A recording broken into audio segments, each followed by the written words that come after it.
Hello, Ben. Good evening, Chezi. Let me add the link. Mm-hmm. Okay, if anyone wants to join, all are welcome as always. All right. Almost done with chapter 3. Are we almost done with chapter 3? Almost. How many do we have right now? Well, we have a big one now. Design. All right, it's big, and then you. Okay. Oh, great. Okay, so we'll finish these two. Okay, good. Thank God. So wait, we're going into chapter 4 Mm-hmm. out of 6. Okay, very nice. Very nice. Exciting. Yeah. Starting to now think about like the next thing. So how many things do you have going on altogether? There's Pirkei Avot, you have Tanya. You have I overheard you say you have a Guide to the Perplexed. I have Guide to the Perplexed. I'm trying to get some more stuff in person, but locally I have like a Talmud, like a Talmud class and another Hasidus class, kind of like small. And out of those, you don't have to rate them, so to speak. I know I win, but I'm saying you don't have to rate them. But what is it? Your experience? What has your experience been? I mean, I love it. It's great to have to. It's amazing to have. It makes me feel grateful that you just have those things that I have those things available to me. Both the people that are learning with me. So very grateful for you too for doing this and everything, and just the sages obviously for writing and transmitting this. In terms of how I would rate it, I think it's probably also connected to the people that I do it. But I would say this and the Tanya are very much very insightful for me.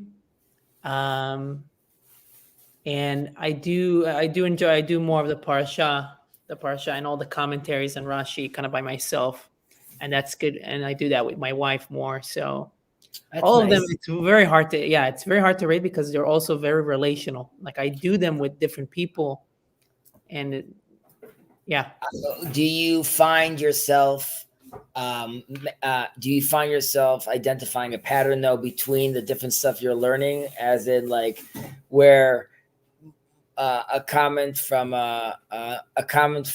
let's say Guide to the Perplexed relates to something you learned from the parasha, which relates to something that you learned in Pirkei Avot? 100%.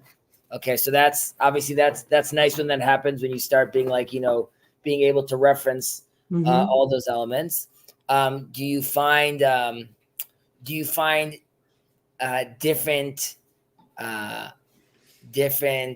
methodologies or theological understandings between, let's say, Jacob and I have differences of how like we'll interpret certain things? Obviously, there's a core that is similar because we're all hanging out the same well, so to speak. But do you notice differences? Are you like, well, like, Chezi's a lot more loosey goosey, I don't know, with these terms, and like this rabbi's like a lot more specific? And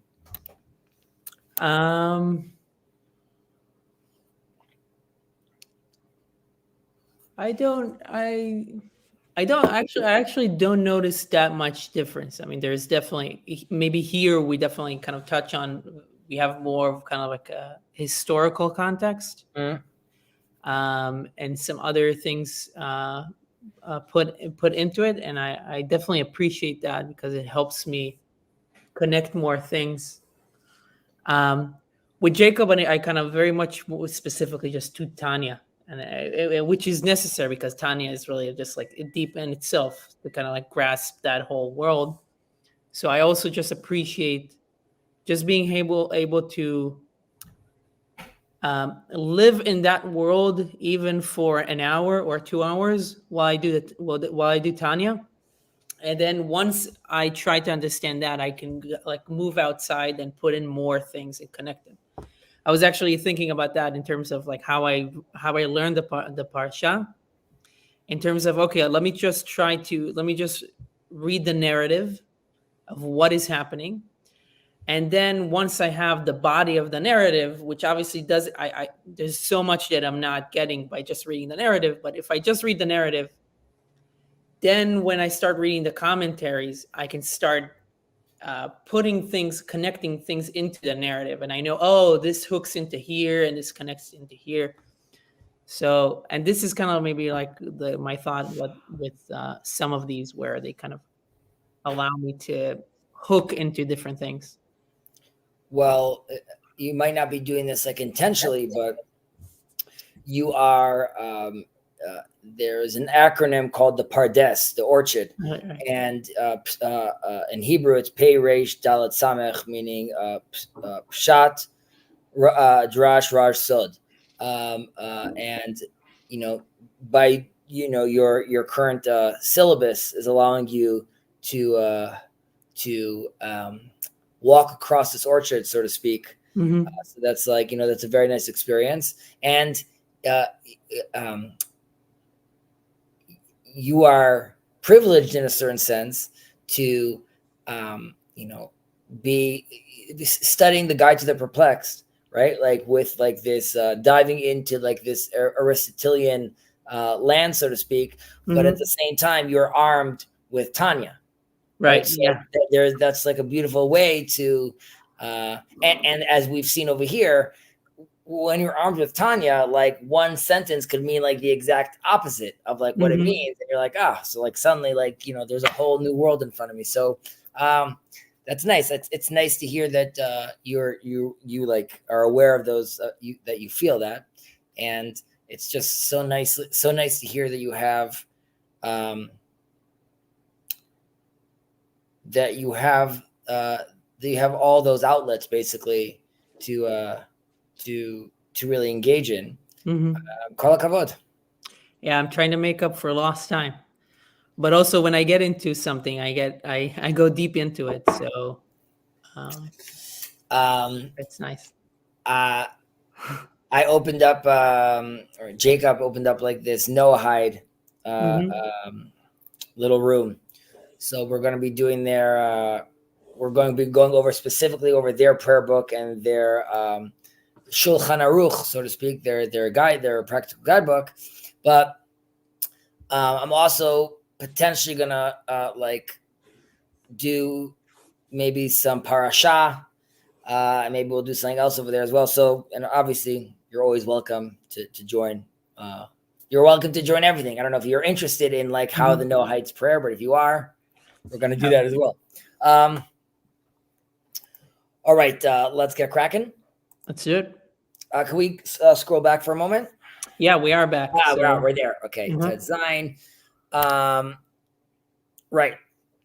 So this was talking about these analogies of the storekeeper. God is opening up the store, pointing out again to the tremendous amount of abundance that we have, and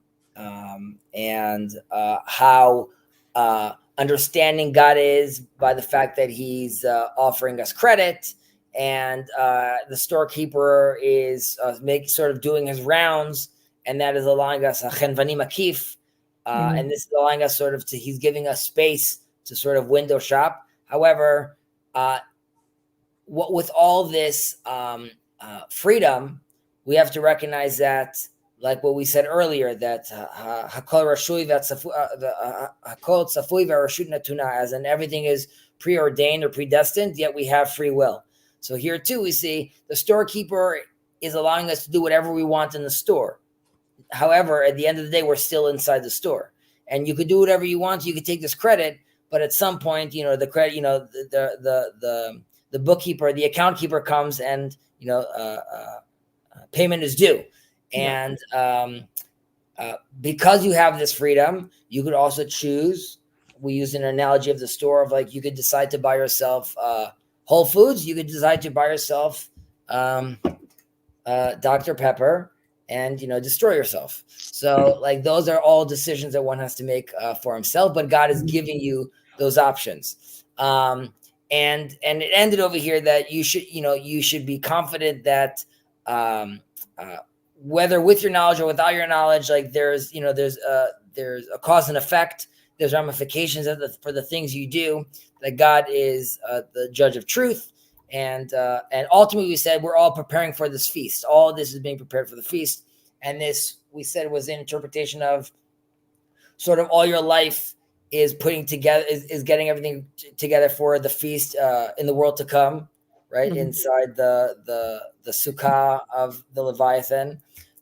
There are some that look at this as that this is the meal over here. The feast is the feast of death, the last meal you're going to have, so to speak. Because ultimately, that's like at the end of the line, it ends. And you have to realize that you're preparing up to that moment, so to speak. We obviously went more in depth into that, but that was just a small, reminder of where we were. So let's continue. Okay, number Yud Zayin 17.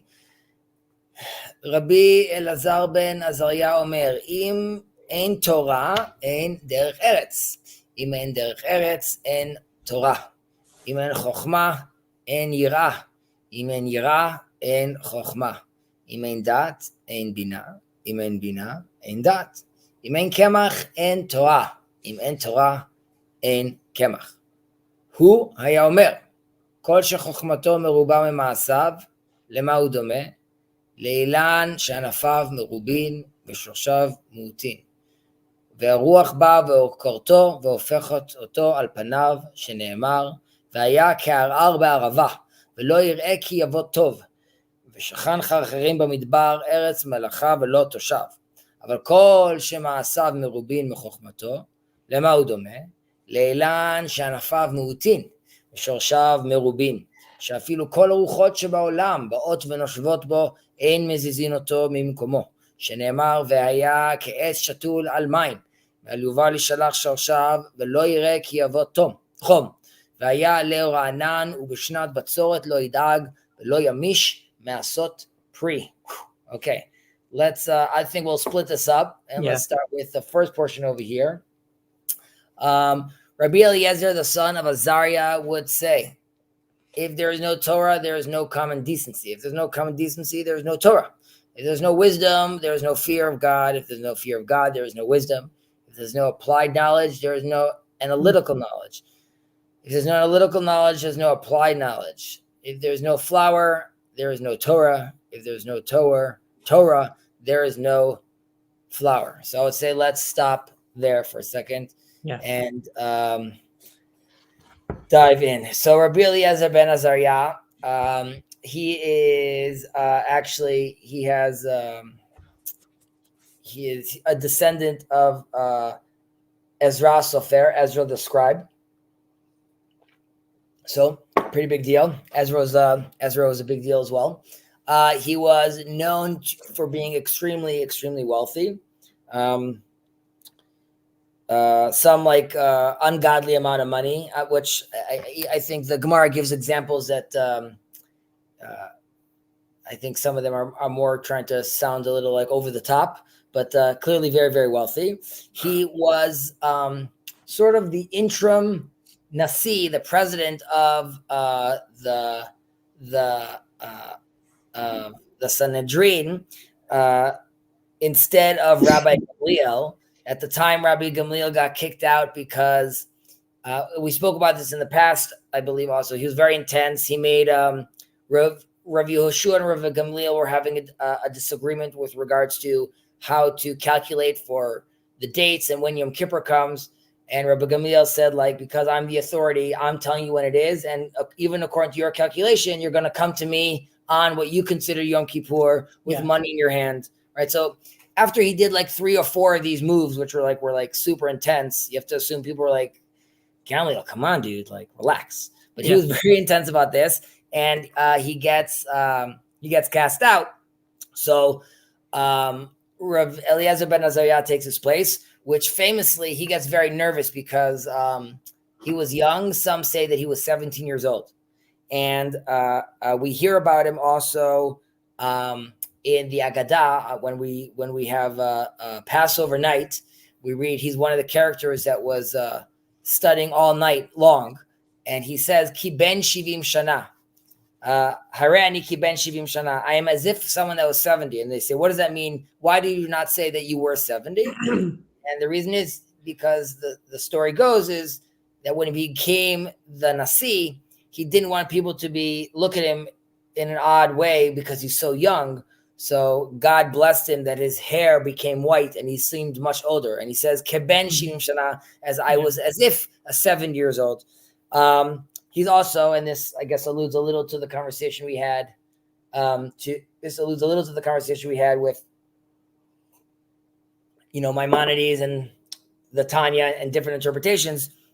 He was known, or famously known, for using the term Dibra HaTorah Bilshon Bnei Adam, that the Torah speaks in the language of man. However, even that term has different interpretations. So his interpretation was more straightforward. I mean, and also that's unlike Rabbi Akiva that would look at the shape of the letter and give you interpretations.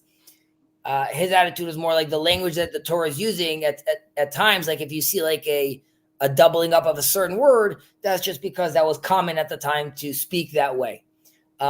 Maimonides does a complete flip on this though, and says that no, that the fact that it says that the Torah speaks in the language of men takes into consideration the vastness of the human intellect. And that's why that what men could think about was included inside, basically. So it's not, don't take it literally, rather take it, it should be as literal as the human comprehension and intellect could go, right? So if we could think of allegories, then even that's sort of in the running. and then we'll have the mystics that will take a literal and metaphorical understanding of such things. So if, let's say, we're breathing, so that's air coming, let's say, from the depth of my body, from the depths of my soul, and coming out, and that could be a cry, and that could be a yell, and that could be a prayer, but that doesn't necessarily, it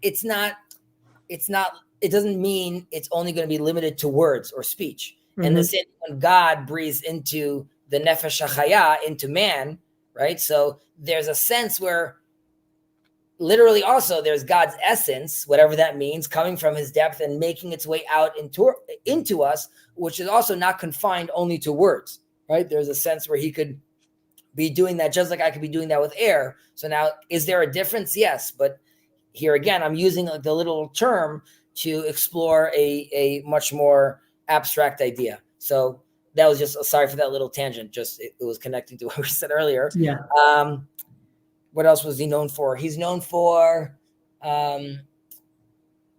the famous line about the Beit Din, the courthouse, being a katlani, being a murderous one, once every 70 years. That was his interpretation. He was known for how the Beit Din basically never actually killed someone. Okay, but as we were saying, so that's Ben Azariah, and he tells us im ein Torah in derech eretz, im ein derech eretz and Torah. So what we're seeing here basically is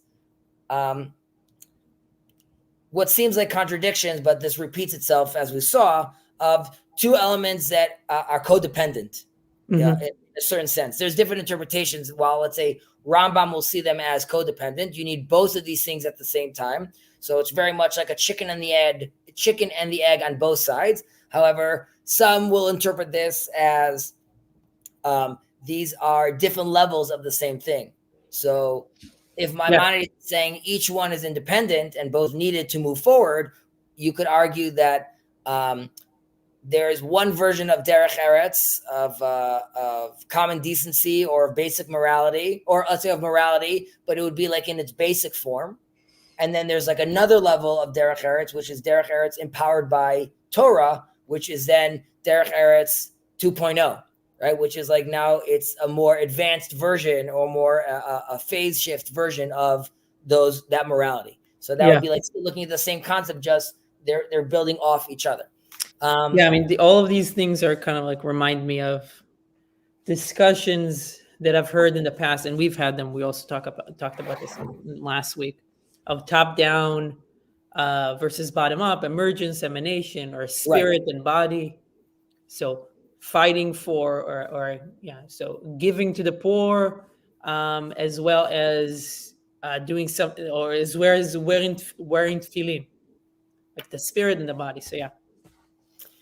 And like you mentioned, there's a sentiment of a repeating pattern, so to speak. However, you could also see that Chazal and our sages were constantly trying to strike this balance where you could see them focusing on one thing and then always focusing on the other thing, and trying to constantly and at different times, because this is happening throughout a different timeline, where we could see the community is acting A, so we're going to react Y. We're going to push a little more of this, but it seems like they took this too seriously. I mean, for example, one of Jesus's criticisms, right? Like, do as we preach, not as we do, right? As far as like the rabbis at the time, because you could argue he's saying that, like, we're saying a lot of things, but our actions are not following suit. And here there's a constant conversation about how those things need to be matching. But specifically with the wisdom and the Torah knowledge and the common decency or basic morality. So another way of, let's say, looking how these are codependent would be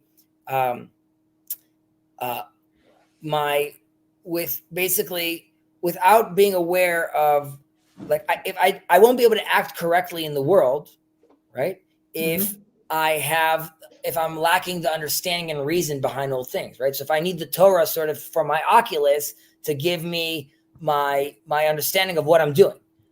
However, on the flip side, before I could put on my oculus, I have to have a conversation, which is like, I still had to buy the oculus, say thank you to the person, still work within the system of this morality, which allows me then to grasp the concepts of the Torah, because those concepts, while I need them to move forward properly, I still need those undergirding principles to allow me to engage the Torah in a certain perspective. Yeah. So both of them are feeding off each other.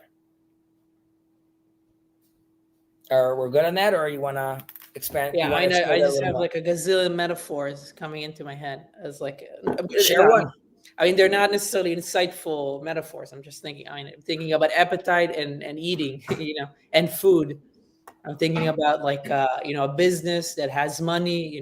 If there's investments coming in, but you need to do something with the investment. So if you don't have a reason, if you don't have a problem that you're trying to solve, then the money doesn't do anything. There is nothing to do with the money. So I think that, I was going to say that relates, I think, to the next line, but I wanted to just pick up on one of these comments over here. Marie Antoinette syndrome, the condition which hair suddenly turned white. The unhappy Marie Antoinette of France, hair allegedly turned white the night before the guillotine during the French Revolution. I hear you. Okay. Thank you for that interesting tidbit. What does she famously say? Like something about like letting them eat cakes or something like that, right? Let them eat cake. Bread. There's no bread, so let them eat. Right, let them eat cake. Yeah. And upcycle, hello, small comment. The complete criticism of the kind of philosophy boils down to the error of the first doctrine of. Okay, you are welcome to expand on that a little. Pharmacist, something with drugs. I cannot comment onto this, but I'm going to trust your upcycle.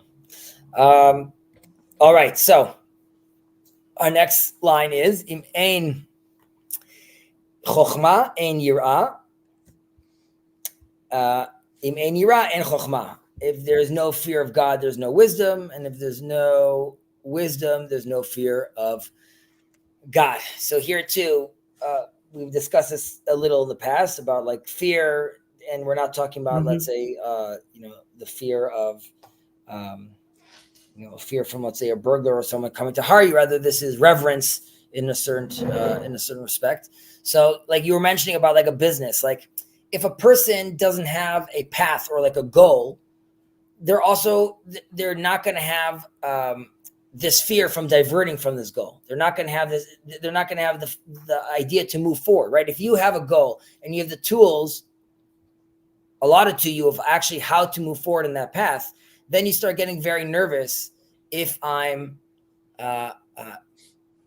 get very nervous if I then see myself deviating from that path, because I have a goal and I could see how I'm deviating from that. So here it requires me to have wisdom to cultivate a certain path for me, and then that will lead me, once I have that path in front of me, I start getting scared or being fearful of the fact that I could deviate from this path. Or like we said, the fear is not that God's going to be mad at me. It's rather that I realize how I am disconnecting from him at that point. And that's the fear, is the disappointment there is from the full potential I could have reached.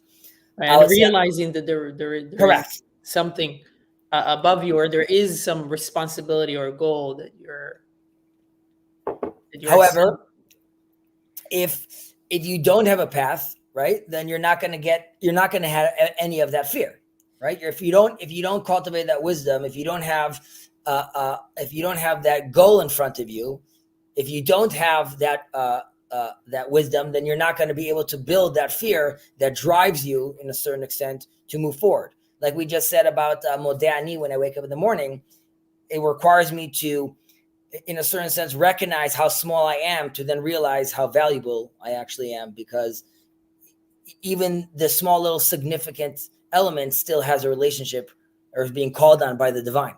So both of those things are things we need to take into consideration and straddle both of those elements and hold both of those elements at the same time. Also, you could interpret this as to fear God properly, right? And not, let's say, like a child fears God, but to properly revere God, it requires understanding God's greatness. And the only way you get to understanding God's greatness is via the intellect, via understanding and comprehending and grasping more and more robust ideas, which then allow you to further understand, right, the greatness of God. So again, like what I was saying, if I wake up in the morning and I'm aware of black holes and I'm aware of quantum mechanics, I'm aware of those things. So those things could be crippling, but they could also be inspiring at the same time. So you need that space also to, again, chicken and egg sort of situation over here.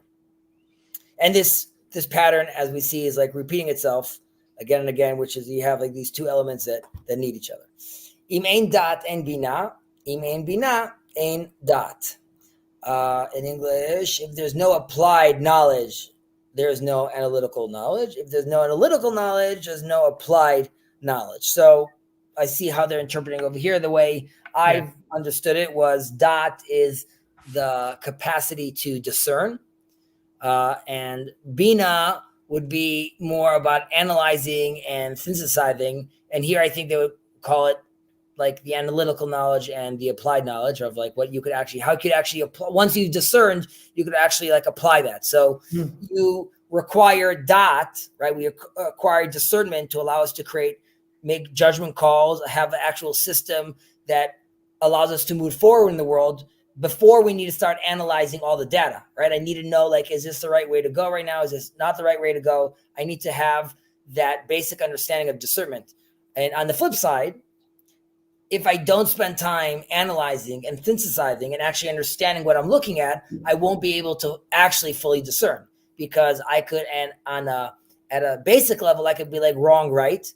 But at a more complicated level, I need to better understand what wrong means and better understand what right means to then fully, again, discern for the next phase. Right, so, because context changes, things are in flux. You need to account for different things. There's interpretations that say that dot are the things that you learn from your rabbi, while bina are things that are self-taught. And here again, you need both, right? I need a rabbi to guide my learning. However, I need intelligence to be able to comprehend what the rabbi is actually telling me. So like, right, if I'm not gonna step up, so to speak, you're going to be talking to a wall. But even if I step up to class, if I don't have the tools of how to do this, it's going to be very difficult for me to move forward. Yeah. One way that I was thinking about bina and dat is that bina is like, let's say they're saying analytical, it's like propositional knowledge, and dat is the experiential knowledge. So taking that knowledge and acting on it. So the example would be like of somebody that has bina, but not that. Somebody that has analytical but not applied knowledge is a doctor that spends time on his lunch time at the parking lot smoking a cigarette. He knows what the cigarette is doing, yet he does not apply the knowledge to his life. So, but I'm trying to think how that works here. Well, it actually works. That example, I believe, is going to work more when we get down to in the next part where we're talking about shachachmato merubam ma'asav. Yeah, where we're like, I think there relates more, but I mean, this is clearly alluding to it as the whole Pirkei Avot leads us down that path. Yeah. Okay. So the next pairing is if there's no flour, there is no Torah. If there is no Torah, there is no flour.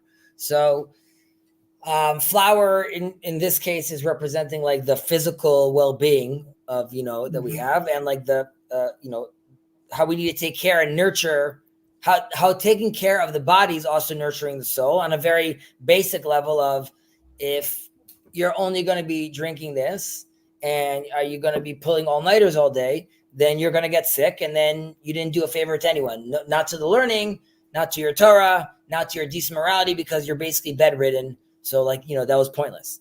And you could also look about it going back to the derech eretz again, which is if en kemach, if you don't have the fundamentals, which is if you don't have what you need to sustain you, whether it's the proper glasses, the conversation with your wife before you left the house, making sure your taxes are paid.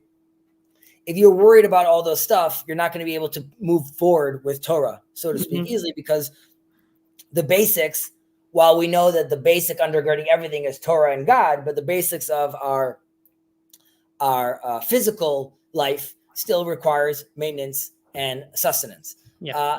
Now, on the flip side, we could looking at it in ein Torah and kemach, how if there's no Torah, there's no flour, which is showing us that we need actual spiritual nourishment for like a balanced life.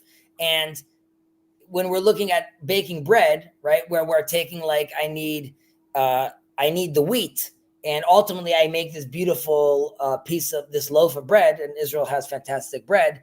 At the end of the day, before I could sustain myself on this yummy bread with hummus, right, I first require the purest version of that bread, which is the flour, right? I need to even take the wheat and I need to grind it down to its most purest form. So here the attitude would be, what's really going to give you sustenance? Yes, you need food, but ultimately you need to interact with Torah, which is like the core, which is the essence, which is the flour. And that nourishment will allow you then to develop that into something you put inside the oven, cultivating in you, ultimately producing bread that you could actually eat and sustain yourself with. Yeah, I mean, if we can kind of continue with the metaphor of the flour, I almost see here Torah as the germ. What do you call it? The starter. The how do you call that? Shmarim. Shmarim. The yeast. The yeast. It's the yeast that you put into the flour that makes it rise. Well, the problem with that analogy would be like that it's secondary, right? The idea would be that like even the wheat itself is still not its purest form. Like the wheat would be nature. The flour would be God's will, right? As in God has allowed you to look at nature and you can make a blessing on it at one level. Wow, how nice this flower is. But can you then take God's will and see how you could now, like him, create and break it down to its core, right? Understanding its fundamentals, and now turn it into bread. Yeah. Another way that I was thinking about this is Torah is the infinite. So maybe that's very abstract, but even when you think about like kemach, or in this analogy, Torah is like the secret for sustainability, for how do you gain, how do you, like you said, how do you not break down after working too hard for 6 days. Like the Torah, one of its biggest secrets is that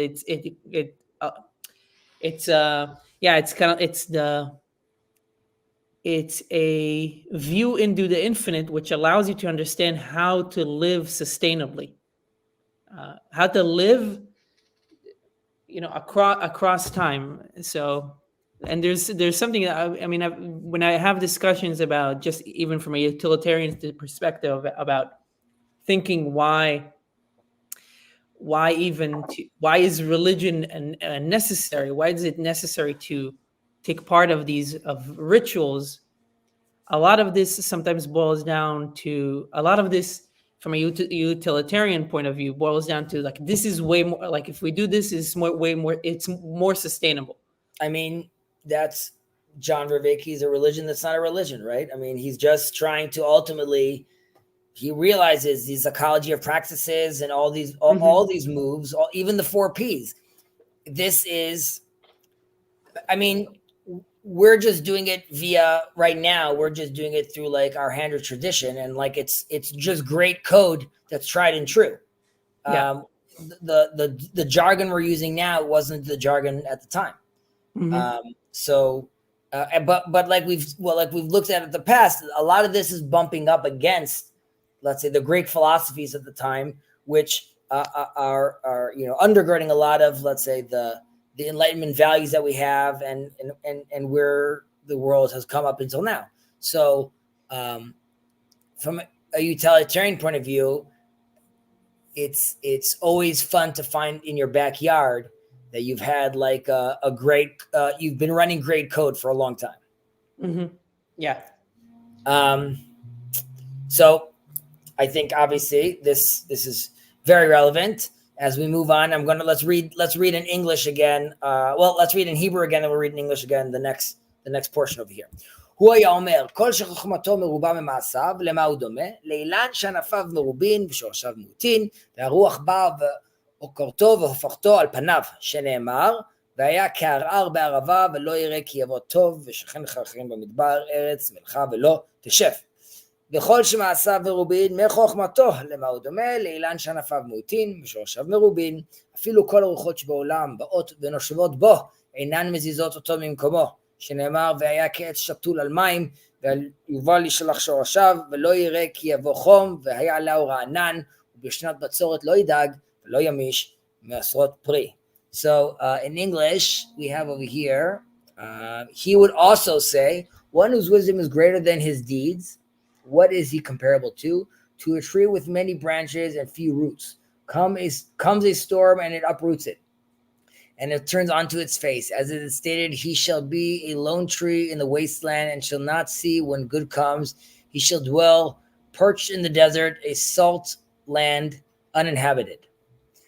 But, that was from Jeremiah, but one whose deeds are greater than his wisdom, to what he is compared to a tree with many roots and few branches, whom all the storms in the world cannot budge from its place.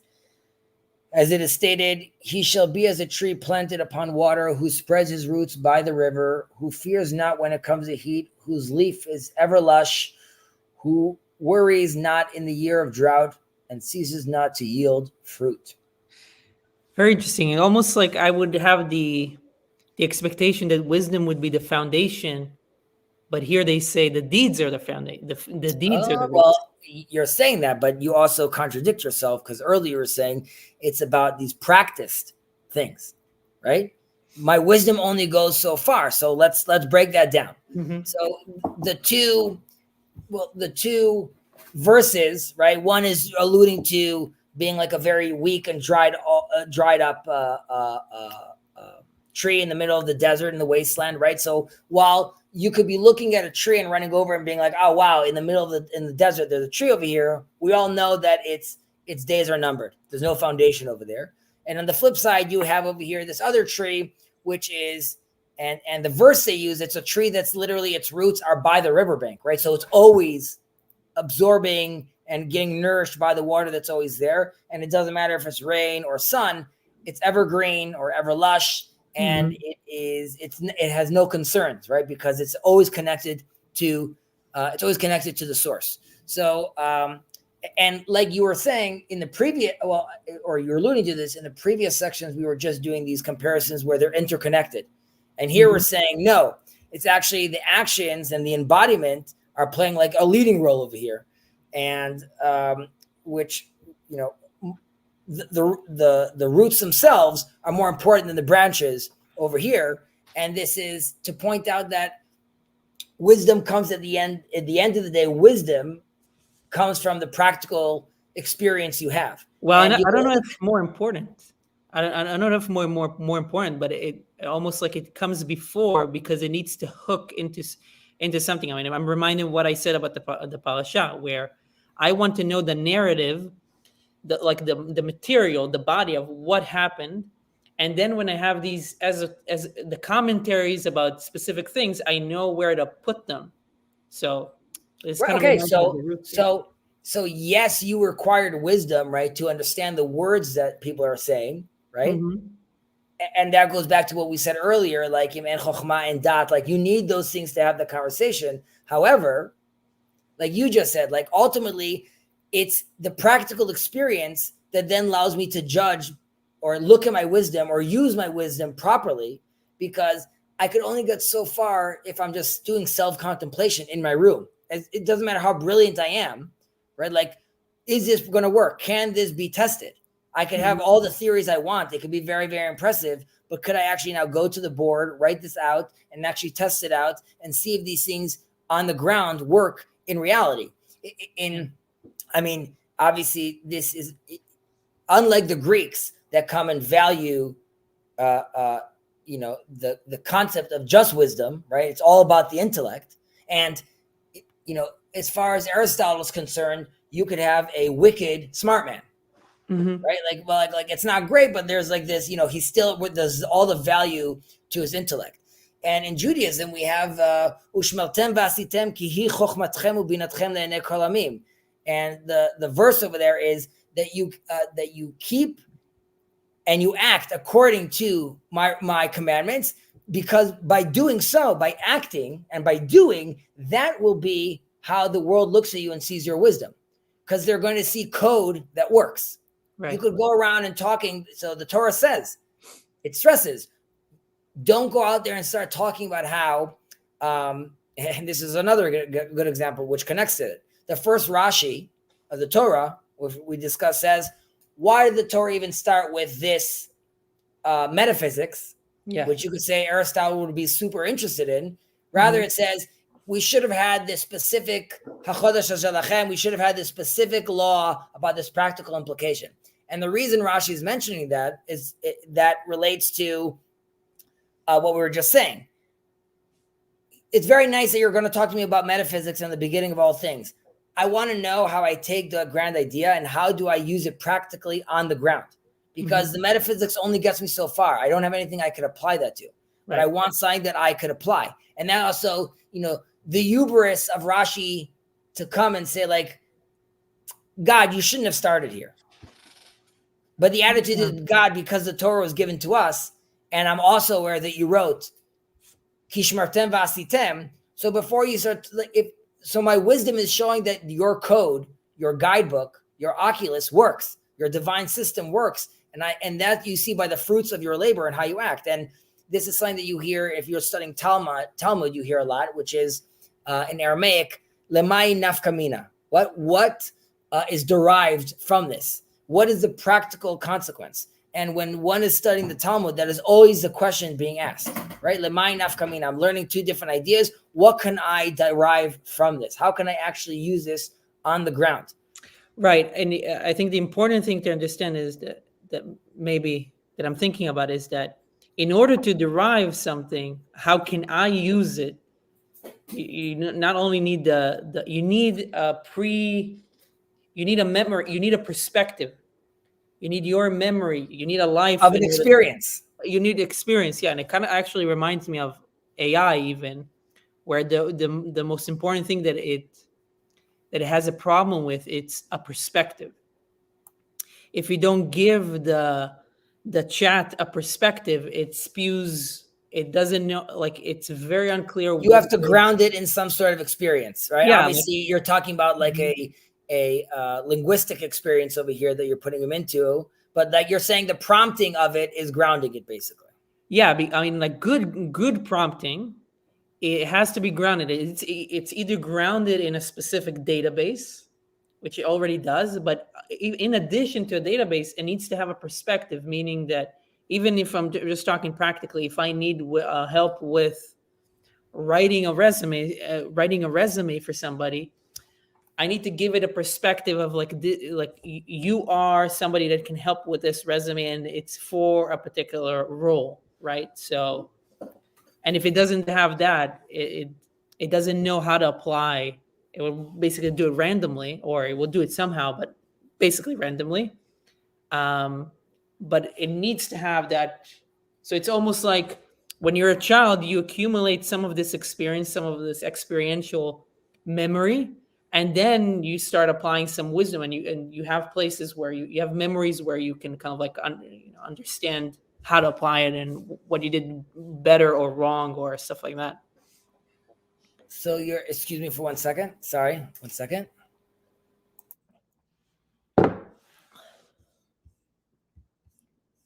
I think that was so profound that Chezi had to leave,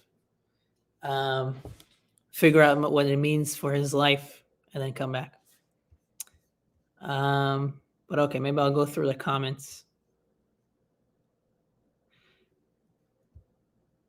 So this way maybe I can show Chezi as well that the Epicurean philosophy, the first doctrine is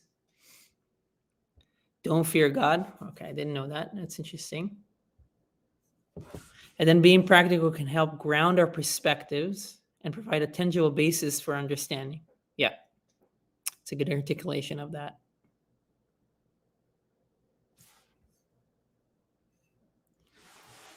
Sorry. Upcycle, being practical can help ground our perspectives and provide a tangible basis for our understanding, like we were saying, which in Judaism, where we have a bar mitzvah when one is 13, a bat mitzvah when one is 12, and they are not commanded to keep the mitzvot at that age. Well, yes, they're commanded to keep the mitzvot. However, if they don't keep a mitzvah, they are not held accountable for it at that age. And the idea is we're giving the child 13/12 years of experience, because only then could you apply your wisdom. But we need to give you enough of that experience for your data bank, right? So to actually start using, because you could argue, like, if I'm thrusted in off the bat, needing to act right away, and I don't have any experience, how are you doing this? So the Torah starts with saying you do have experience. I'm giving you a tremendous amount of time where you're supposed to be having those experiences, where you could be playing with your temper and seeing how it interacts and jealousies and all those elements. Yeah, and it's kind of, we discussed this maybe previously or two sessions ago, but how God reflects this. God's behavior reflects this as well, because he starts with Adam and Eve, like with these worlds that don't come out too much, or that get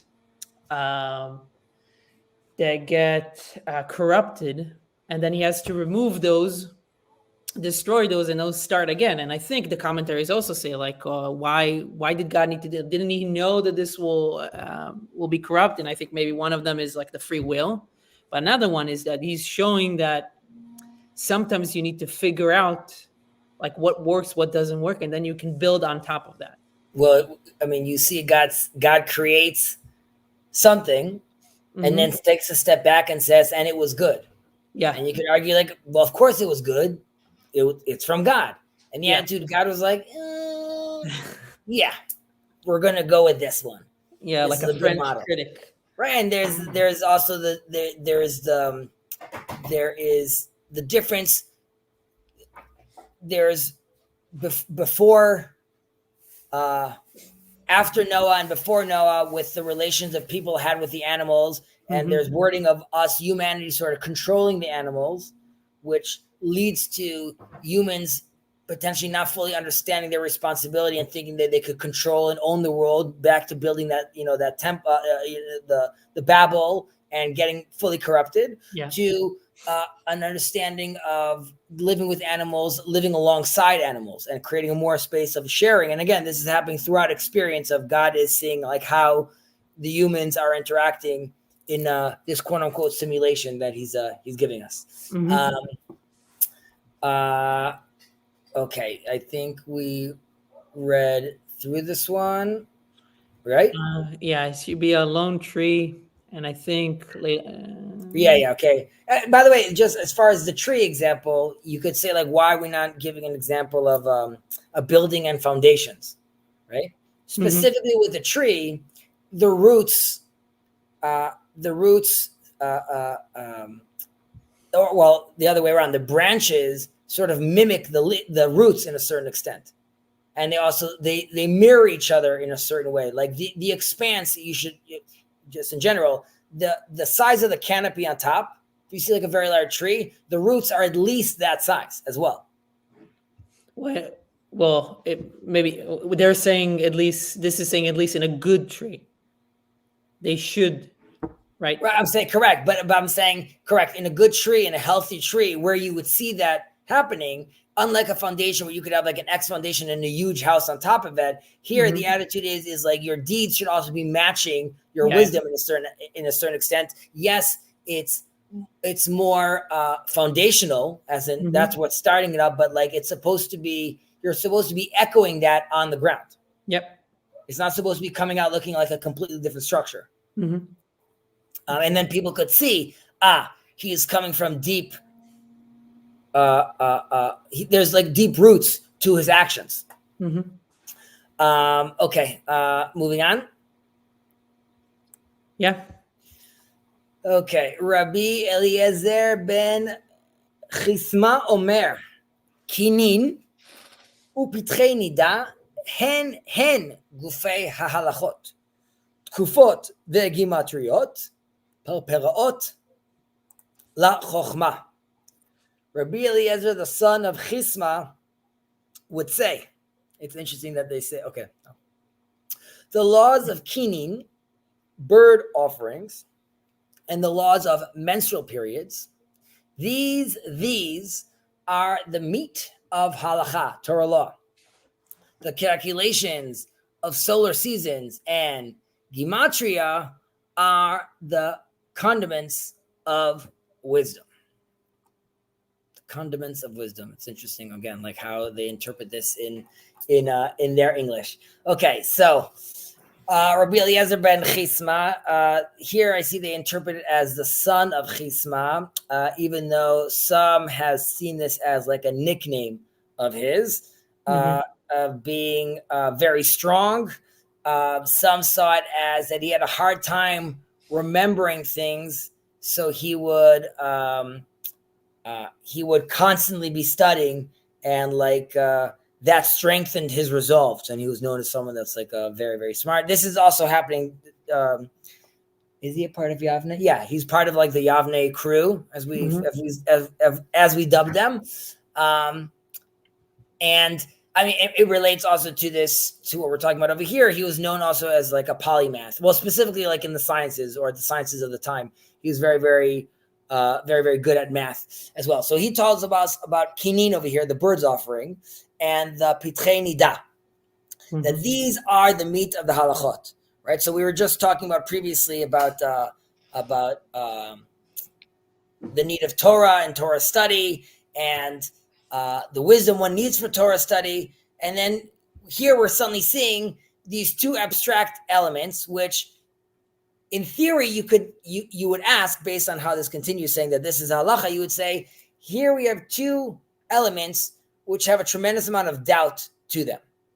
One is you have these bird offerings. The reason there's doubt in bird offerings is there's bird offerings for different things, and those different things, they're actually sacrificed in different places on the altar. Some are lower, some are higher up. And the attitude is these hilchot kinim would have different formulas of what happens if you come to the temple and there's a mixture between like 4 different groups of people that got together, and they have the priest, the Kohen, doesn't remember anymore if this was this one, if this was that one, if this bird goes over here.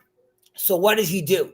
And you have this whole robust mathematical equation of like, what do you do to get back to 0 so you can reaccount of what you're doing to get you out of this mess. Mm-hmm. And the birds are there waiting. I'm sorry? And the birds are there waiting to be And the birds are there waiting, exactly. And with regards to Nida, the menstrual cycles, so here too, were they counted correctly or not? There's 7 days where the woman is seeing an amount of blood. Then there's 7 days where she's counting where she sees no blood. And during this period, what happens if she miscounted? What happens if she wasn't sure? So again, there are different formulas of how you go back to 0. And these are complicated equations. So the knee-jerk reaction would be, this is a place where there's a lot of doubt. So you would think like this is not the Torah we're talking about that you're gaining merit from studying, because really, if you're studying this, you're finding yourself in like this is like not the ideal status to be in. There was confusion. You're not sure. This is not the ideal. So like you're really learning like first aid Torah right now to just get you back on track, so to speak, right? Yeah. And because there's so much doubt over here, you would think like, this is sort of weakening your case with regards to the Torah value you're getting from learning this. However, comes the Pirkei Avot, the sages, Rav Eliezer, and tells us, no, this specifically is what the Torah is talking about. And the reason is because it's less about it's less about the larger picture, more about seeing God in the details, in the very, very small, practical day-to-day implications that you have. Yes, you could go around saying like, putting on your phylacteries, that's like a classic, but really is you find God in the moments where you weren't sure if you should have done this. And where there's that doubt, you should realize, no, even there where it seems to be very murky, even here, God's will, this is sort of in a certain case showing like the limits of how far the Torah study goes. It goes all the way into the calculations you need to take into consideration if you messed up. So it's that vast. Now, the stark difference from this next line, which is kufot ugimatriot. So here too, there's generally a different interpretation, which is you're talking about over here astrophysics and geometry. And here, these are fields where there isn't doubt, right? You need to be very, very, very precise. However, the Torah is telling you, if you were thinking like this is what was going to give you your validation, like, oh, okay, like now that I'm looking at geometry, it's clear that God exists. It's telling you, no, that's not where the focus is, because that is you're experiencing God's nature, like where we're talking about the wheat, but that's not God's will.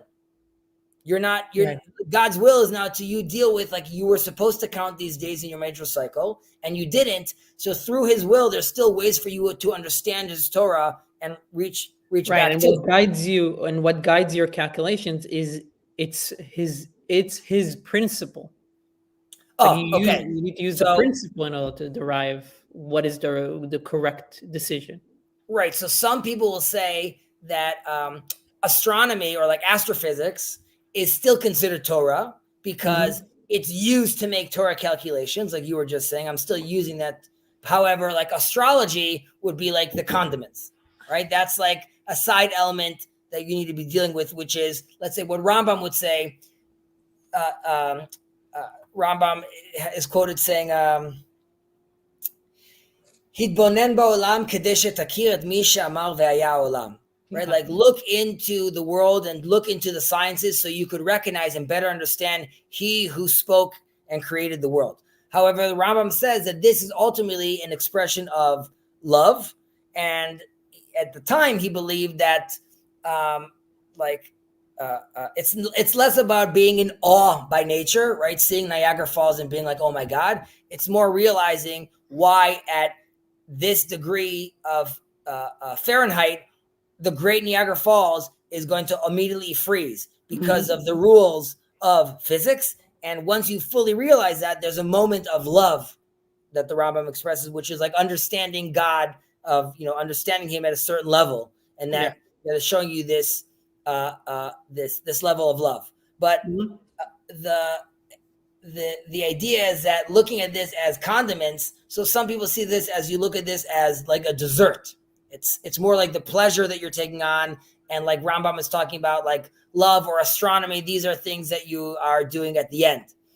Some people look at this as these are the starting dishes, right? I need these principles. I need math. I need geometry as the starter course, because it's going to lead me into the Torah and better understanding the Torah world. I'm going to arm myself with geometry to understand how to build the tabernacle. I'm going to arm myself with psychology to better understand the soul and repentance, right? So I'm going to use these elements, and these are the starting dishes. You could also look at this as toppings. So it's that they're, again, using just a food analogy, I am enriching the taste that I have, right? So there's one level of interpretation, but then I could also add a scientific interpretation, and that now gives me like this extra taste. However, it's a topping because it's not filling on its own. Yeah.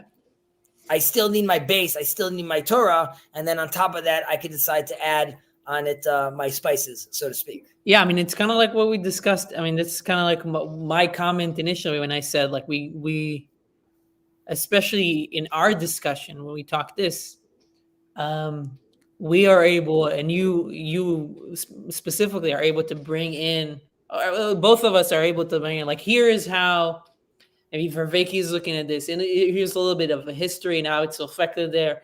Here's a, so here's like how this pattern is manifesting itself in a biological level, in a societal level, and then kind of helps us to maybe understand something more deeply. So that sounds kind of like what maybe. Yeah, I would say going back to why we're calling it the Parperaot, is because what we're saying is that if your knee-jerk reaction was to be that, like, now that I see E equals MC squared, right? Like, well, all right, now that I see the equation, there's a shirt that says let there be light, and you see like the equation basically of like light, like in the mathematical equation of light. I would say that is like a moment where you're like, oh, what there's love. However, the Torah is saying, like, where you're going to find God, though, is not in, let's say, that in Spinoza's God, rather in Spinoza's God that then turns into like his will, right? Like, what is it that he wants? And that's also the sort of the difference between, let's say, the Greek world, which is God's wisdom, God's chokhmah seen in the world. And then there's or at least what Judaism holds is, then there's God's ratzon, there's God's will, which we manifest through, or we connect it through prophecy, through nevuah. And those are our two channels that we have. And going back to what God says, ushmartem v'asitem ki hi chokhmatchem ubinatchem.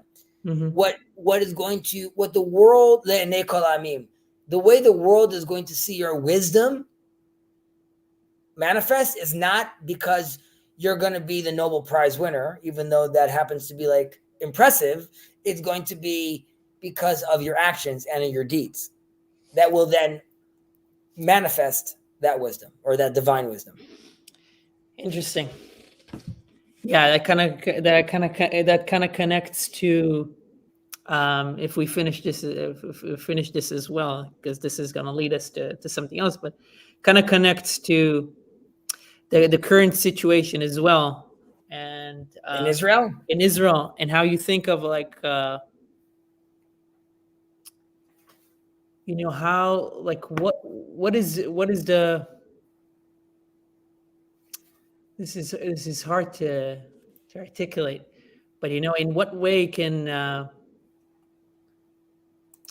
like, how should Israel behave long term, or what is the purpose? And and what is great about Israel. So some would say it's just a startup nation.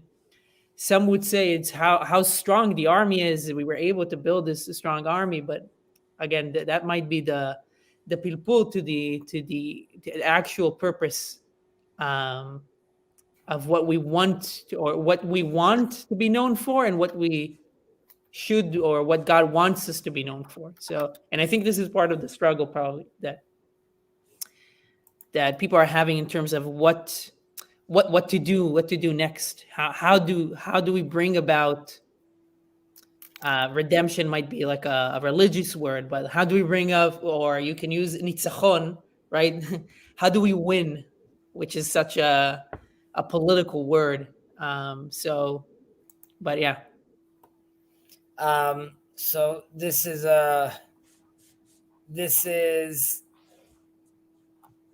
is something that I've been talking around with Schleif, also like with Gilad on some streams about this. So I don't know if we're going to get too deep into this, but yes, obviously, this touches very close to home with that regard, which is, I don't think Israel is the light into the nations because of its cherry tomatoes or its flash drive. That's not; those are great, or not even startup nation.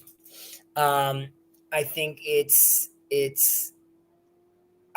in what happened, let's say, after October 7th, the fact that all the country got together and everyone opened up their doors, and the whole nation, while the government was and still is mumbling, the nation completely galvanized and got together and created a tremendous support system.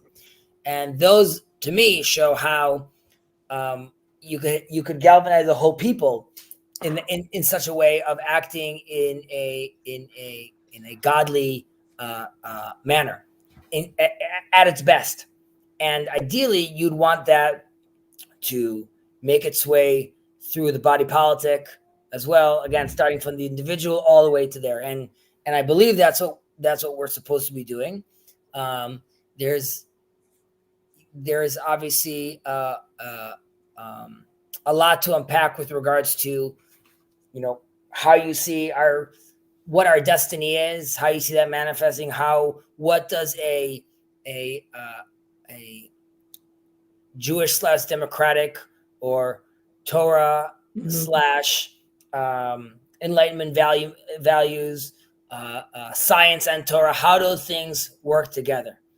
And there are more extreme expressions of that. There's a lot more progressive interpretations of that.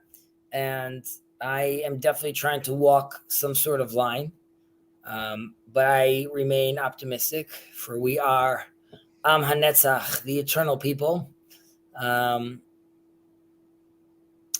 the only reason we're eternal people is to show the rest of the nations how to also be eternal, just to clarify. Yes, we're not leaving anyone behind.